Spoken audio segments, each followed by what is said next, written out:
দীর্ঘ ৩৫ বছর ইমামতির পর রাজকীয় বিদায় হলো ইমামের। বাংলাদেশের ইতিহাসে এই প্রথম কোনো ইমামকে দেওয়া হলো এতটা সম্মানীয় বিদায়। বিরল এই বিদায়ে আবেগে আপ্লুত হয়ে পড়েন মুসল্লি সহ ইমাম নিজেই। আজকে প্রায় ৩০ বছরের উপরে উনি দায়িত্ব পালন করছেন। বার্ধক্যজনিত কারণে উনি আমাদের কাছ থেকে আজকে বিদায় নিলেন। ওনার সম্মান সূচক হিসাবে আমরা ওনাকে সম্মানিত করেছি এবং ওনার ইজ্জত এবং সম্মান সুখ্যাতি বজায় রেখেই আমরা শ্রদ্ধার সাথে তাকে বিদায় দিয়েছি।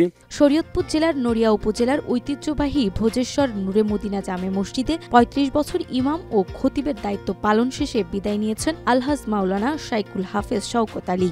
দীর্ঘ কর্মজীবনের পর শুক্রবার বাদ জুম্মা এক রাজকীয় আয়োজনের মাধ্যমে তাকে বিদায় জানানো হয়। আমি দীর্ঘদিন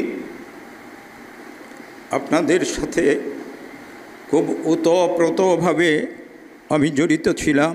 আমার শারীরিক এবং অসুস্থতার কারণে আমি স্বেচ্ছায় আলহামদুলিল্লাহ এই দায়িত্বটা আমি অর্পণ করে আপনাদের সকলের কাছ থেকে দোয়া চেয়ে আমি আল্লাহ এবং আল্লাহর রসুলের এই কোরআনের খেদমতে আল্লাহ পাক আমাকে কবুল মঞ্জুর করে নেন। কেসারেন শেকড় থেকে শিখরে।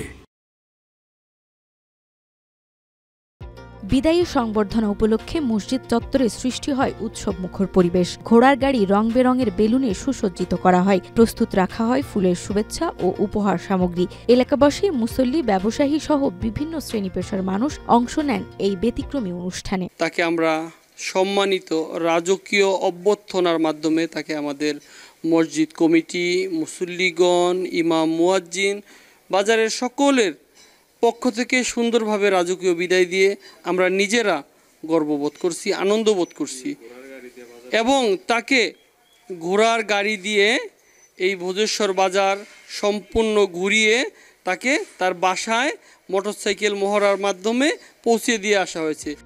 সংবর্ধনা শেষে তাকে নগদ ১ লাখ টাকা হাদিয়া ও নানান উপহার প্রদান করা হয়। পরে ফুলে ফুলে সাজানো ঘোড়ার গাড়িতে করে তাকে নিজ বাড়িতে পৌঁছে দেওয়া হয়। সংবর্ধনা অনুষ্ঠানে আবেগে আপ্লুত হয়ে পড়েন আলহাজ মাওলানা শাইকুল হাফেজ শওকত আলী।